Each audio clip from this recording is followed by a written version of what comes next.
very, very important and very, very excellent information about what the Air Force is doing in terms of trying to reach out and diversify in terms of the officers.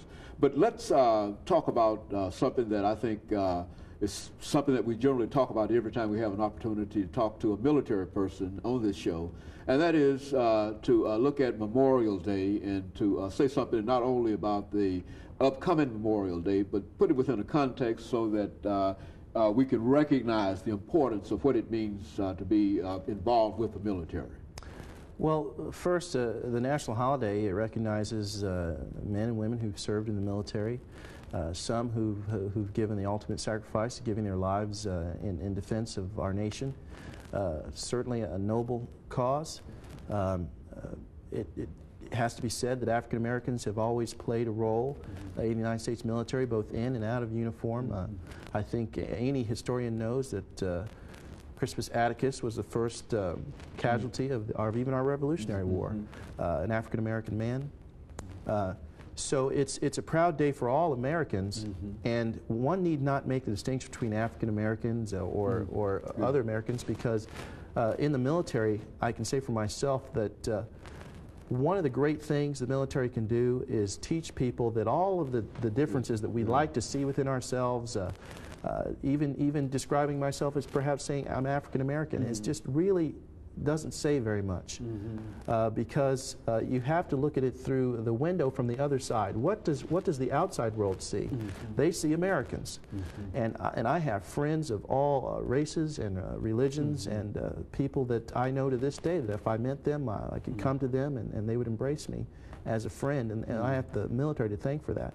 But specifically, service to this country is a very wonderful thing. It's an opportunity to give back to this nation that is in many instances given so much to us. On this day, on Memorial Day, it's a great opportunity to thank those generations before us, especially if they're fortunate to still be with us. Men and women who served in Vietnam, the Gulf War. I'm a veteran of the Gulf War myself. The Korean War, World War II, and so on. Just the great sacrifices these men and women have made, and I'm very thankful as an individual for the things they've done for me so that I can live the wonderful life that I lead today. And so Memorial Day is something that is significant not only at a special time of the year, but it's something that every time we think in terms of the military and all of the blessings that it generally offers, and even though we might have our political problems, we might divide in terms of political parties and et cetera, but I think you're saying that in essence all of us should be committed to the very, very idea of being Americans more than anything. I would say that, especially if you're going to serve in the military, because you know, someone doesn't describe me as he's the black captain. I'm Captain Morrison. You know, these bars here mean I'm a captain. If you're a colonel or what have you, or even an airman. Your race is really should not be significant. Certainly, everyone can see that I'm African American, but it's not a defining factor in my professional life. I love the military. It's been very, very good to me. I would also say that it's a wonderful place for African Americans if they want to try to get ahead. Let me relate just a little story to you. My father, his father passed away. He was 15, 16, and he enlisted. This is Korean War era.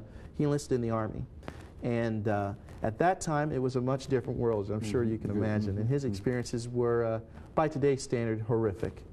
But he survived, and it allowed him to leave the neighborhoods of Detroit, which is where he grew up, to where he is now. He works as a technical writer for Honeywell Corporation.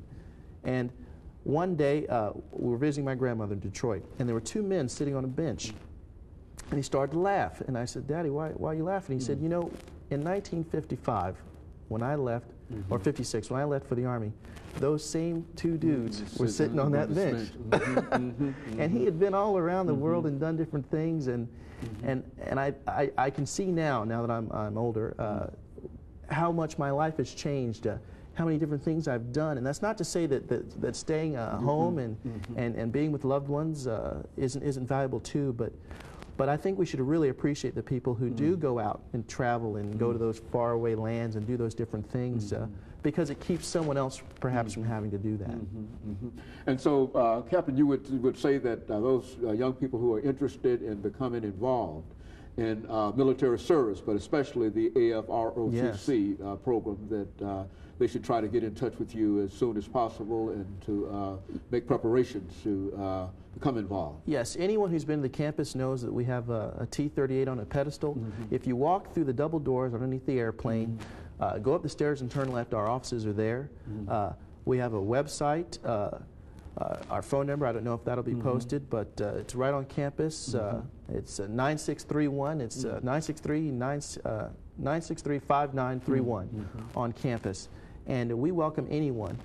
Even if you don't think that it's for you, it's a very warm environment, and we love to have people come in, and you don't have to be Mr. G.I. Joe or Miss G.I. Jane to be in there. Very good, and of course, Captain Morrison, let me thank you for bringing that excellent information to us, and let me encourage our audience to tune in again next week for another informative edition of Comments. Thank you, and good morning.